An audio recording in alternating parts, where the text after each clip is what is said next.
Hi you, it's me, Nicole Starr, and this is the Nick Starr podcast. So, this is my first podcast recording, and to be honest, I have recorded quite a few over the last couple of years and have deleted them all. I was trying recently to record via video so I could have it as a video podcast, but I kept getting distracted by my image on the screen. So I'm going to continue to practice that, and my aspiration is that I will have video podcasts as part of the way that I offer them in the future. So bear with me until I get to that point. So, who am I? Well, that's a very big description to cover, but I will try my best. I, first of all, just want to say that my name, Nick Starr, is essentially my brand and my website, and that's spelled N-I-K, and it does sometimes get spelt rather as N-I-C, so I just wanted to mention that straight up. So the other thing that I wanted to mention before I get into the who am I piece is that I have decided to record this quite organically and authentically because that's how I live my life, and really felt that I wanted it to be a representation of that in this podcast. So you may hear, background sound and things like that because I haven't edited out any background sound, because that just felt like something I didn't want to do. I live in Bali, Indonesia, and so you may hear, background sound of construction, because there's always construction in Bali, and currently 2 plots of land up from me is a renovation on a temple, and sometimes that can get a little loud of late. You may also hear roosters, because, that's always the regular background sound in Bali. You won't hear any road noise because I live quite distance from the main road, and I'm at the end of a laneway, which is called a gang, and my villa backs onto a jungle type situation, so there isn't a lot of people or road noise that can be heard. But you never know what you may hear, so just wanted to mention that here and now. Okay, so I am Australian born and an Australian citizen that holds an Australian passport. I have been living in Indonesia since 2011, where I moved here with no plan and no idea, from a pretty fragmented state. Life was pretty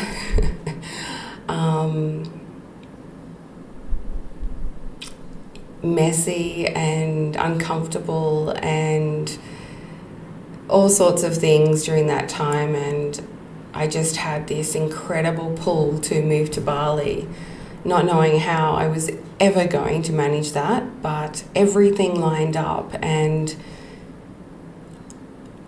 I hopped on a plane, sold everything I owned, and had no idea what I was going to do when I got here.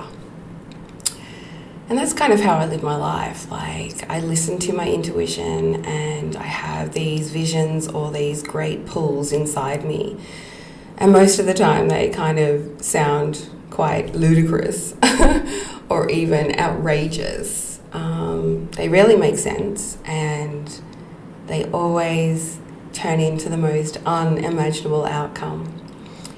So the recording at this time, it is May in 2024. I am currently 51 years old. I have 3 children. My daughter Ruby, who is 24. My son Harley, who is 22. And my other son, Leonanda, who is 10. I'm a single solo mother and have been for most of my life, actually. And I haven't spent concurrently the whole time since 2011 living in Bali.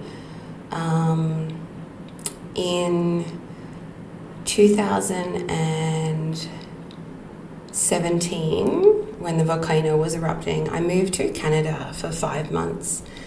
And then at the beginning of 2018, I moved to India and spent a year living in India. And that was something I never ever imagined would happen. And although I have an incredible love for India, it's where the pull took me, and it was absolutely extraordinary. And then at the very end of 2018, I moved back to Bali. In the middle of the pandemic, I moved to Australia. I was kind of planning on going just for 6 months. Because I hold a Indonesian international investment company visa, which essentially creates status of residency here for me in Indonesia. I was able to fly between Australia and Indonesia during the pandemic with holding those statuses, being an Australian citizen. And my children, Ruby and Harley, couldn't get out of Australia and were continually saying, when are we ever going to see you again? So I knew that I had to go back to see them, and I really didn't want to. I had no desire to ever live in Australia again, but there we are. I moved to Australia and I ended up staying 18 months because, the pandemic. And although I could have returned to Indonesia with my residency status, it just turned out that I stayed for 18 months. And then when things kind of settled down, I returned again. So out of the last 13 years, I've spent 10 years living here in Bali, with a little moment in Canada, a year in India, and 18 months in Australia. So, yeah, that's a little bit of that timeline information. I've had a very, very eclectic life, and I'm going to share some of those stories in future episodes because I am quite the fascinating storyteller. It's one of my skills of being able to tell a very intriguing and interesting rendition of certain aspects of my life, and storytelling is something that I really enjoy, and so yes, that is something that will be quite entertaining, I'm sure, in the coming episodes. I always kind of find it a little bit clunky on trying to define who I am and what I do. I've had a very interesting and quite illustrious timeline of the things I've done in life, and that led me to this point, and I'll, kind of go deeper into those in time. But I'll give you a quick overview. So I was born in country New South Wales in a town called Wagga Wagga, which always kind of brings giggles to anyone that I tell them I come from Wagga Wagga. I grew up with my parents and my brother, and I went to an all-girls Catholic high school. I spent years kind of honing my daredevil skills, if you like. I've always pushed the edges of life, and I started riding motorcycles when I was 8 years old, and I was a champion racing water skier when I was young, and then I really became quite involved and successful at a ballroom dancing career in my teenage years. Australian ballroom dancing champion at times, and I was on a dancing television show called That's Dancing, and I was in the paper many times. I was on television, and I spent some time working as a part-time model, and I even did a movie as an extra with Russell Crowe when I was a teenager as well. So it was a very interesting childhood. Although I had all these things going on, I guess I was an introvert, extrovert. I was able to navigate, these things that I did, but I always had this lack of self-confidence. Although, it appeared I was very confident, I certainly was not. I was bullied quite a lot at school for the things I did, and that was really impactful. I recall really, when I was, I think in senior school, when the career advisor and I sat down in year 11, and she said to me, "So what do you want to be when you leave school and you grow up?" I said, "I want to be happy." and that kind of startled her for a moment, and she said, "No, a career." And I went, "I really don't know. All I really know is that I want to feel happy." She goes, "Are you not happy?" And I said, "No, I'm not." And she said, "But you're Nicole Evans," because I used to be Nicole Evans. I was born Nicole Evans, and at the age of 25, I married Mr. Starr and became Nicole Starr. So yes, it is my real name. I do often get asked if it is my real name, and that it is on my passport and legally Nicole Starr. So back to young Nicole Evans and her illustrious life that was very, very difficult. Living inside my skin, in my head. One day I decided to quit it all because it felt like it was the root of my unhappiness.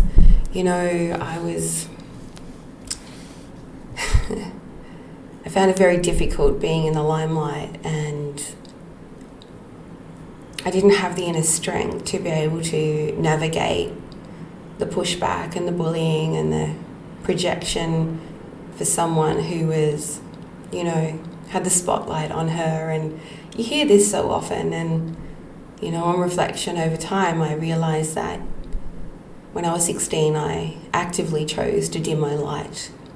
And it took me quite some years to reignite that light and eventually find my happiness. And what I realised is, it wasn't actually happiness I was seeking or searching for. It was being able to find equanimity which is navigating all the moments and all the things and being able to find peace in the hardest of times and the most ecstatic of times. And that's eventually through this crazy life of mine and this extraordinary journey where I've landed. So I left home at 18 on this great search for this external happiness I thought I was desiring, and I did a myriad of kind of jobs,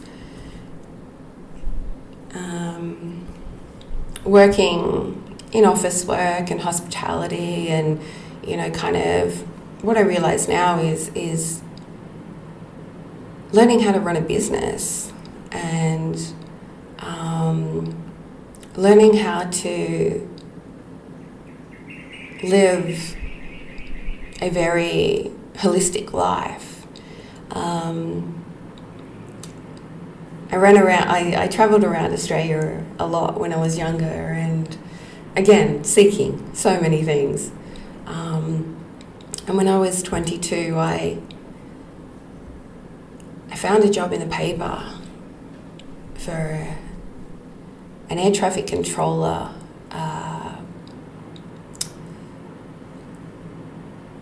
what was it called? It was called an air traffic controller something operator. So funny, I can't even remember. Which ultimately was working in a training college, an air traffic control training college, training operator, that's right. Working in an air traffic control training centre, training college, where you ran simulated air traffic control conditions and simulations with students. And I used to, ultimately fly simulated aircraft and, play the role of other air traffic control operators in these simulations, so the student could eventually graduate and become a real air traffic controller. So training the students in there, and it was such an amazing, incredible job. I loved it so much. I'd kind of dipped deeply in the previous years in the aviation industry, working in private jet hangars, and I had a boyfriend for a while who was a pilot, and I had spent a lot of time in the aviation world, and this translated beautifully. I met Mr. Starr in the training college. He was a student, and when he graduated, we actually moved from Melbourne in Australia, where we were living, and moved to Adelaide, and that's where he had his first position. And there was a new training annex in Adelaide Airport, because there was part of the airspace being transferred to the central air traffic control centre in Melbourne, and I went in and did training of the air traffic control controllers in Adelaide Airport to get them ready to go to the Melbourne Centre. We got married and had baby Ruby and moved back to Melbourne. I was still, outwardly seeking for this happiness piece. Wasn't quite fulfilled. I loved being a mum and running a house and growing my own food and making vintage babies' clothes from vintage materials and all sorts of random things I did. I then was pregnant with baby Harley, and I had this massive pull to move to Queensland. This incredible pull, again, to move, and it was so strong. And again, things lined up. Mr. Starr was able to find a transfer into the Melbourne Air Traffic Control Centre, and we moved to the Sunshine Coast. And that's when I stepped into my first business, and my family, my parents, and at the time my brother, for a short time, we all bought a beachfront restaurant on Mooloolaba Beach and built that restaurant. It was a massive. It was like I had like 25 staff, and it was a 100-seater restaurant, and we built it up from scratch, and it was an extraordinary experience. My marriage to Mr. Starr dissolved during that time, and that's when I became a single mother, and we co-parented our kids. And when I moved out from the marital home, I started my personal development journey, which really started the journey inward. And it was still very, very, very clunky, as you know, an awakening process is. I really started kind of more on a personal development journey rather than a spiritual journey, although there was, you know, the token Louise Hay aspects woven into there, and all of those pieces. And yeah, I just went on this wild journey that led to, you know,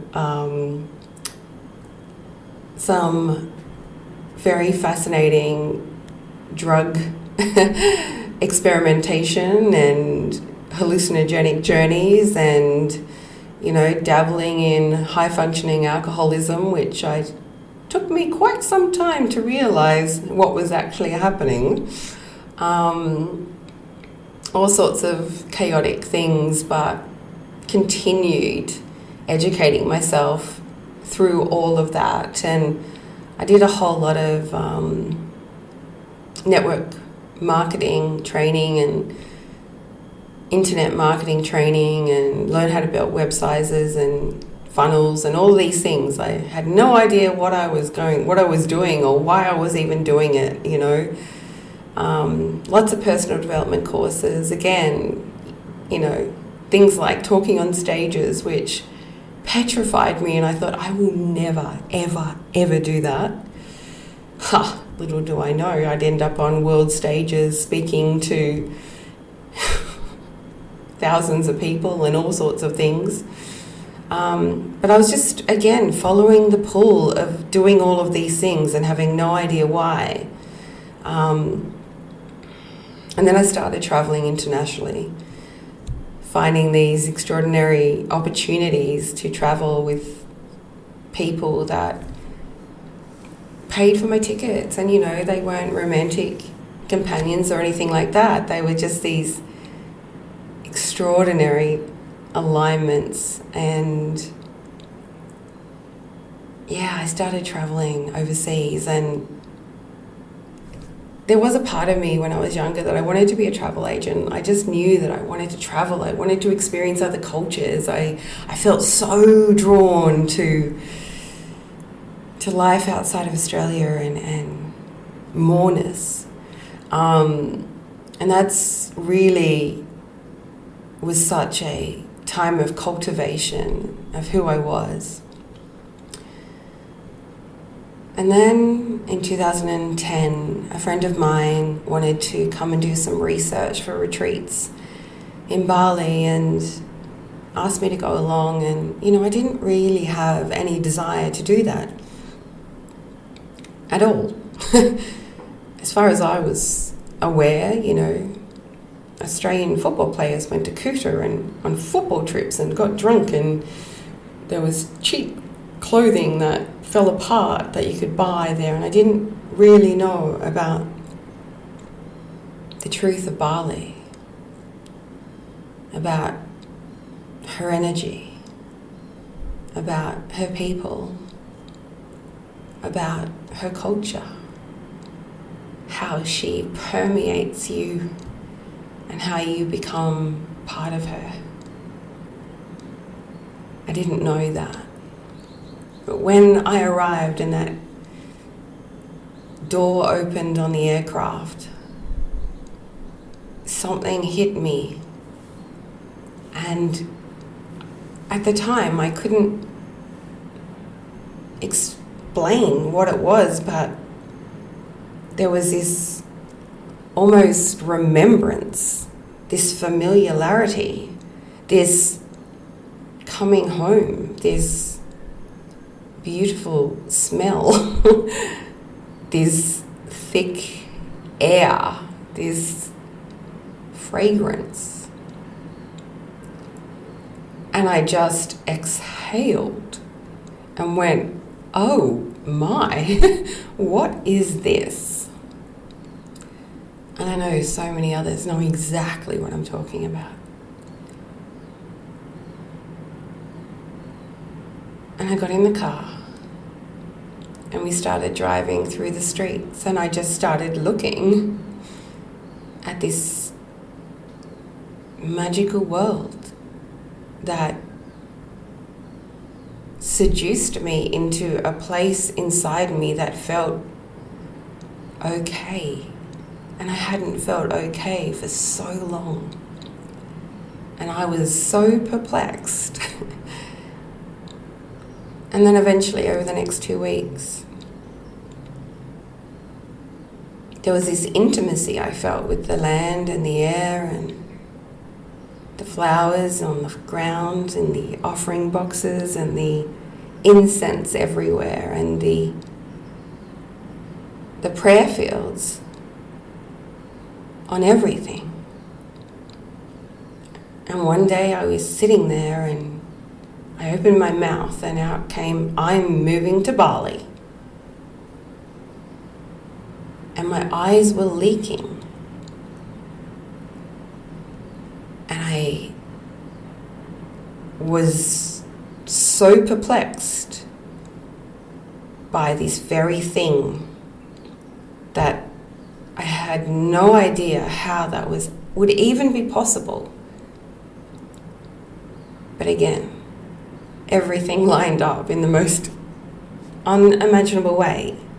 And 3 months later, I arrived with no plan and no idea what I was going to do. And quite quickly, I met a girl who said to me, "I wonder why we're meeting. Do you know about Kundalini meditation?" And I said, "No, I have no idea what you're talking about." She said, "Come with me." And we went on this purification process and ended up in this temple far in the depths, up near the Mother Temple, into the depth of the center of Bali, in this village. And I met what would become a family of mine. My first spiritual teacher.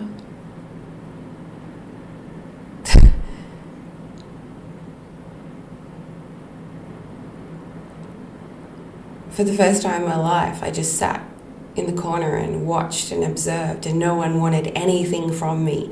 No one expected anything from me. I was just accepted for who I was in that moment, at any moment.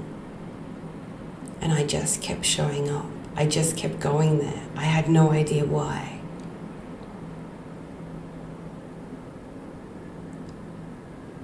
And that led to me becoming a Hindu, that led to me becoming an energy master, that led to me becoming a monku, that led me to becoming a Hindu high priestess. And this story would take 1,000 years if I told you every single detail, and I'll tell you some of it, and parts of it, and extraordinary pieces of it, chapters of it. I will. They're incredible stories, but not today. So, quite unexpectedly and quite resistantly, I became a spiritual teacher, a spiritual guide. I tell you, it was not something that I wanted to do. It felt very overwhelming. I felt like a fraud. Like, who am I to be able to hold space, to guide others, to give any sage? I'm such a mess. It was that very thing that brought me to wholeness. I decided I was just going to be a tour guide. That's what I'll label myself. I could manage to step into that. People were asking me to take them on journeys after watching me do all these extraordinary things on Facebook. And I had this vision that I needed to create a retreat. And I would just show them. That's all I would do. And my teacher had the same vision. And his guru had the same vision. It was undeniable, obviously. And so I took the step, and I didn't want to. Of course I took the step. I always do, no matter how much resistance I have. Because the knowing is so intrinsically pulsating through every cell of my body. And I always do it, no matter how much my mind comes up with the most, creative reasons not to. Fear never wins. My conditioning never wins. I just follow the pull.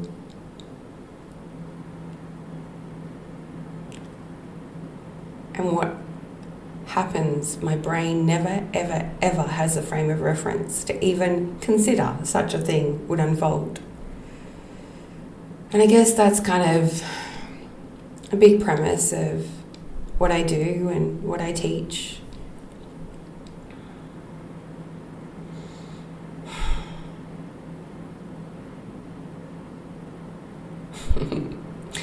In 2012, in the most supersonic part of my awakening, I met a Swami, a tantric teacher, a little old man that lived in a cave on the bottom of the island.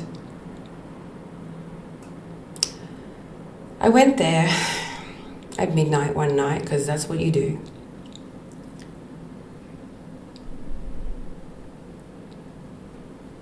Because someone asked me to come and see if he was the real deal.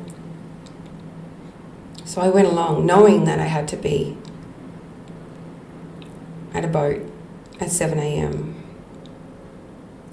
to meet my teacher and his guru and go to Nusa Penida as part of my mastery graduation, where we would head to Java after heading to Nusa Penida. But at midnight, I'll go down to the bottom of the island and meet this Swami. One of the most profound meetings of my life. He gave me a Durga blessing and said to me that he was going to die soon and he would like me to be his last student and he would share all the wisdom he had with me. Everything inside me screamed, no, I don't want to do this. But of course I did. That night he called me Durga Ji. And that's all he ever called me. In that cave was when I completely broke apart. And every single part of me was shattered.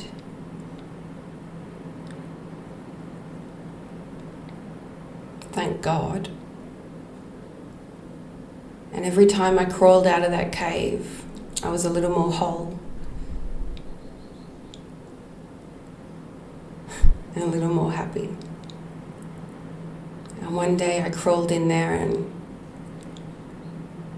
the last remaining fear within me was trying to keep me safe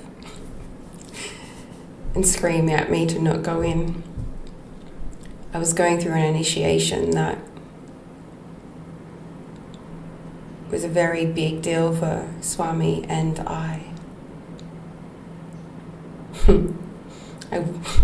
I crawled out of that cave at 4 a.m. as a living goddess. And my life beyond that was something that I never, ever even knew was possible.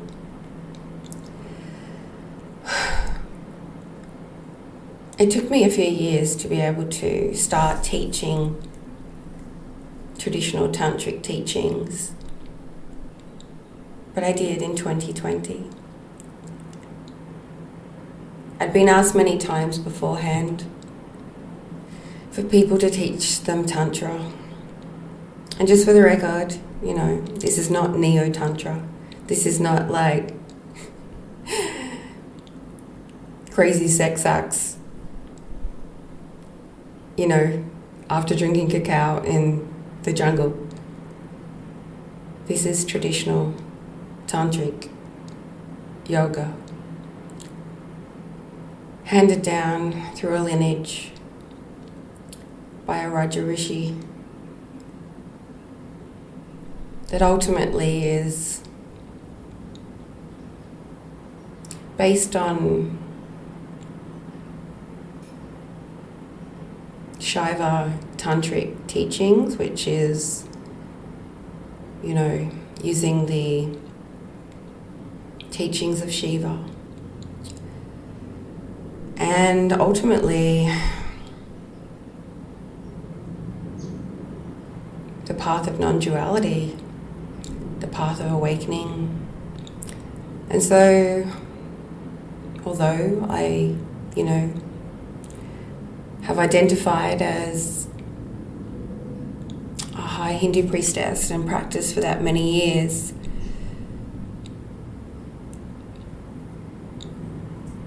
and as a tantrika, living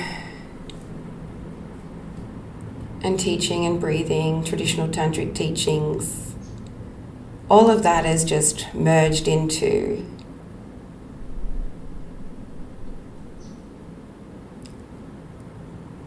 living life in non-duality,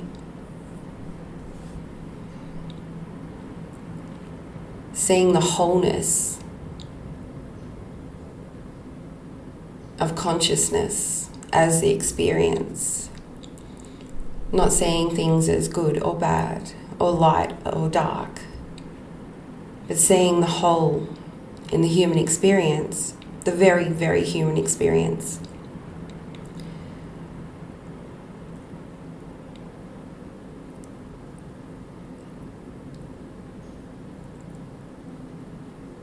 And so this path of awakening, of non-dual teachings, is essentially, the path of the householder in the Hindu lineage. But for me these days, it's, it's beyond that.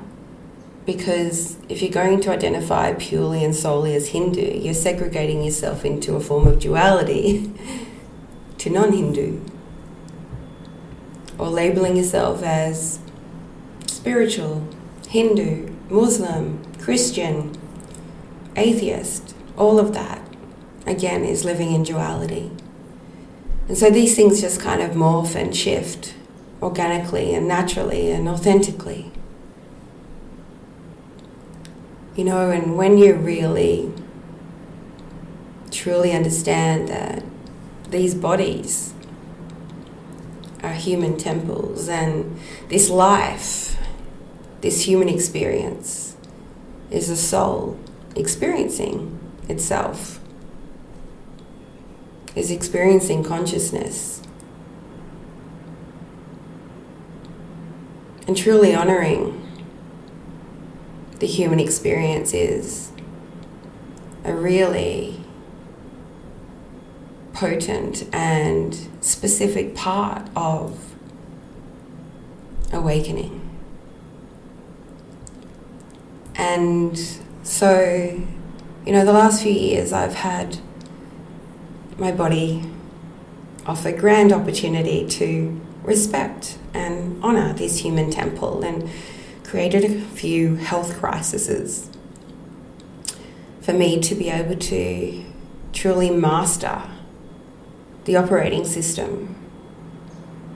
And so I have deeply educated myself on the workings of the human body and the science of the human body and the medicine of the human body, and have become a master in such.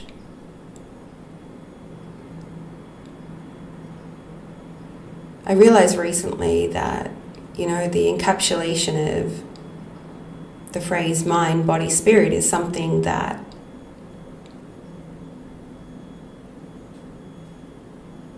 are beautiful chapters of my journey, like when I was thrust into this spiritual journey,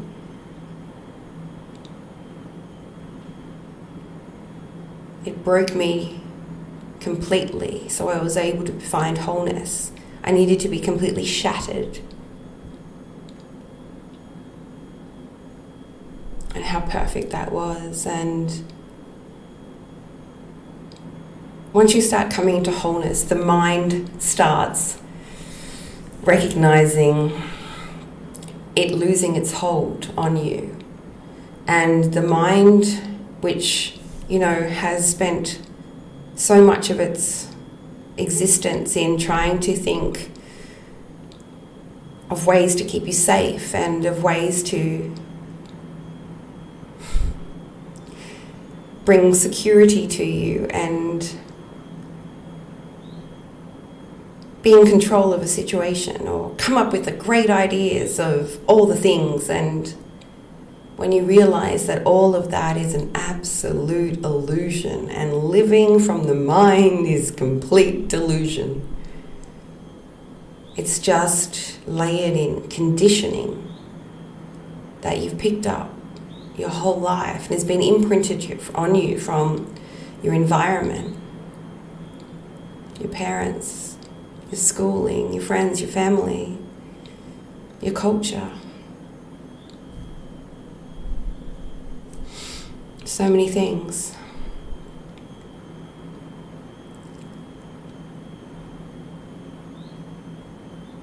The imprint of your experiences, of your trauma, of your belief systems, of the lands, of the energy of your culture, that imprint by merely walking through your day. And of course, your karma and the DNA in your lineage, all of those things smooshed together in the mind that tries to think it can navigate this life. Diving deep into mind and mastery, realizing that illusion just keeps you in the loops of sameness. You keep doing the same thing over and over again, having the same experiences, wondering why. Suffering keeps happening. The mind is extraordinary for counting money, writing shopping lists, doing the genius things it can do, but keeping you safe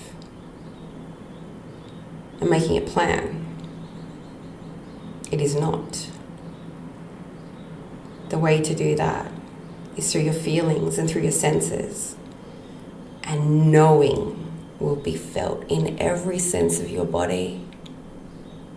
And there you'll find the path of the unimaginable, where the extraordinary unfolds and your life is beyond anything you could dare dream of. I never, ever, ever considered would ever happen. And then there's the body. The vehicle for this lifetime. Ooh, it's important. It holds the sensations. It has the feelings. And it carries you around. And being able to find a way to fuel it with premium fuel and to optimize it so it runs in a way that isn't basic survival.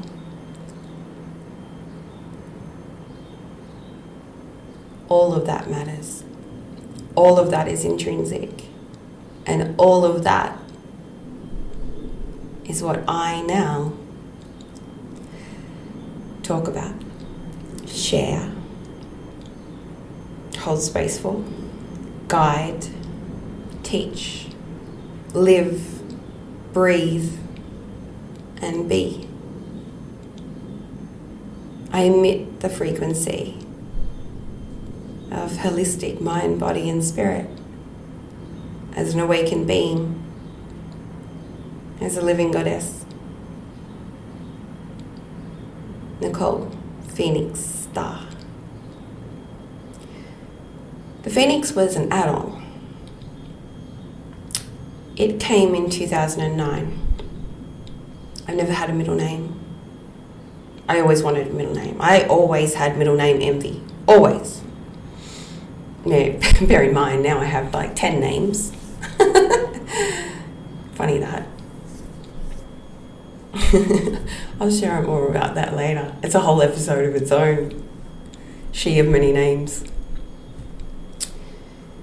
I had been through a really difficult time. In 2009, I had a partner who had passed away suddenly on me. And that just took me into a spiral of all sorts of chaos.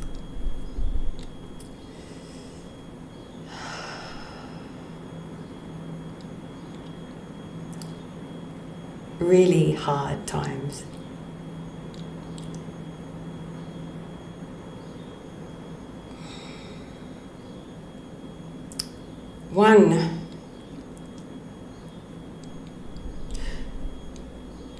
So in 2009, on the... No. Yes. No. Yes. Yes. No. 2010. So 2009 was when the spiral started. 2010 was Good Friday. My son Harley was born on Good Friday. But it wasn't his birthday on this Good Friday. So I had this thing with Good Fridays. But I went into this like pit that turned into this suffering bender of excruciating pain. And when I was in those states, it took me a few days to get out of. I just spun really hard and really fast and really intense and scared people around me. Although it at times was very exciting, and when you dance on the edges like I used to, it was really quite thrilling to witness. Scary but fascinating to see someone so intense.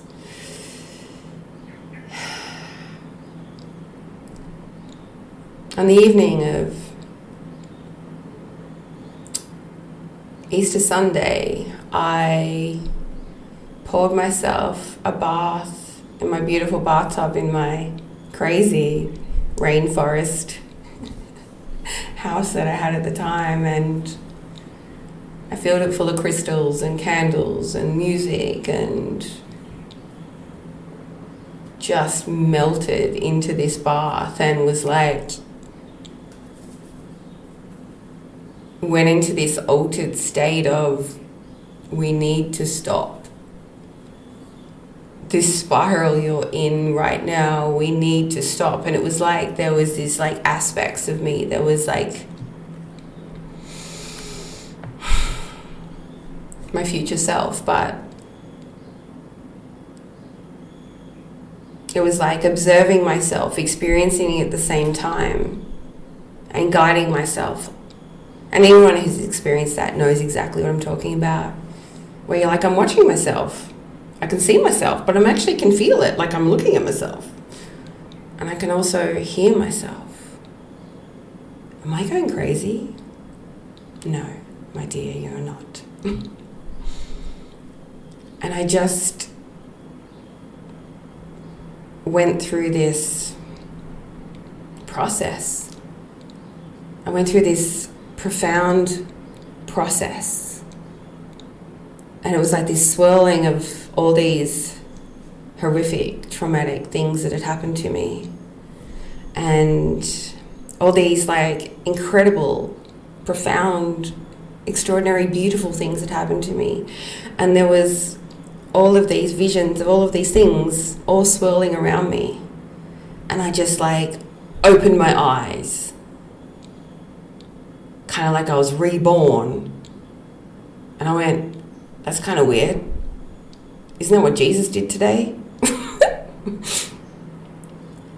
So I was still living in Australia, 2010, before I'd moved to Bali, before I'd been to Bali. And I stood up out of that bath. And I went and stood in front of the mirror and just stared at myself, like stared through my eyes and into my soul. And out of my mouth came, "You are a phoenix."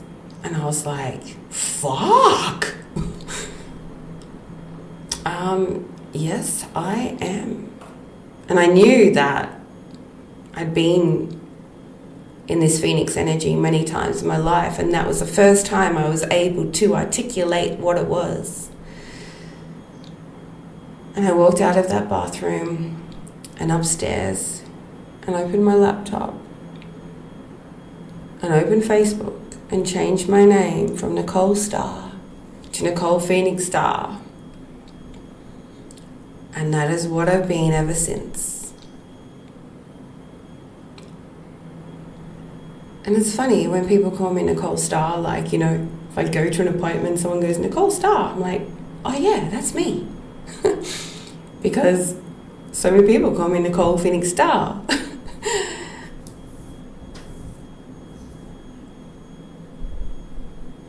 So yeah, that's the Nicole Phoenix Starr piece. So I started my journey running retreats of groups,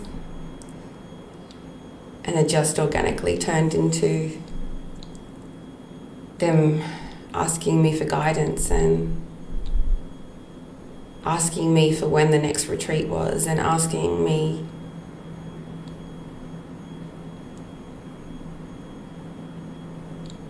to do ceremonies and processes at their events, and running group work in Australia, and having a baby, much to my surprise. I'll share about that another time. It's a long, amazing story. I'm realizing, and then my older children coming to live permanently in Bali and having 3 children. You know, a very young child, still breastfeeding, demand feeding, and needing to shift the way that I worked to be able to finance this life. I'm single solo mother, 3 children, international schools, extra staff, extra rooms in bigger villas. And so I started working one-on-one, doing online containers, and that really just developed into an amazing, incredible journey. I created an online temple, and that was a beautiful, beautiful journey and growth. And finally, at the beginning of 2020, I knew I was ready to teach Tantra. And I created a container of 90 days, a 90-day sadhana. The longest sadhana I'd ever done. It seemed outrageous. So for 90 days, I took a group as we entered unknowingly into COVID through the basics of traditional tantric teachings. And again, many of them said, can we just continue? And I'm now in the 5th year of that container. I have a very small, intimate group of students that are still in my traditional tantric teachings container, which I can't even begin to describe, you know. And as I've mastered my human temple and spent years educating myself on the workings of the human body and how to make it run optimally, I've transversed through the perimenopause container where I went into deep levels of suffering and pulled myself out into a version that I never, ever imagined would happen. I'm the healthiest I've ever been. I'm the fittest I've ever been. I'm living in a body that I still don't even recognize as my own. And I work intermittently with people that are drawn to my energy to work on whatever's uniquely alive for them. You know, it's not a cut and copy thing. It's not a program that can be translated to anyone. It's very personal, it's very unique, and it's very intimate, and it's very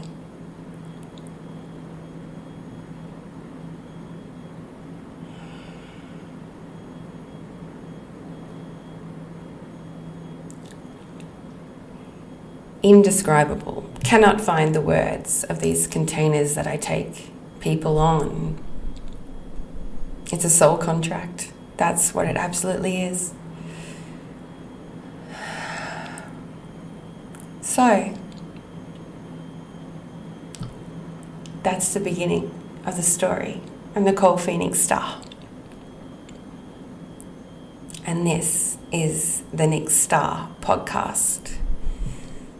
I hope you subscribe and share with anyone that you think might benefit as we begin this journey.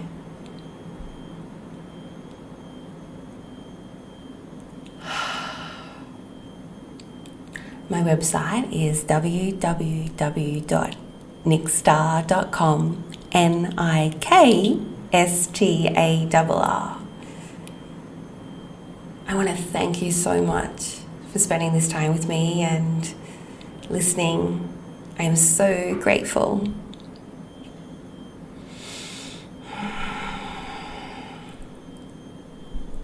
See you next time, you love me.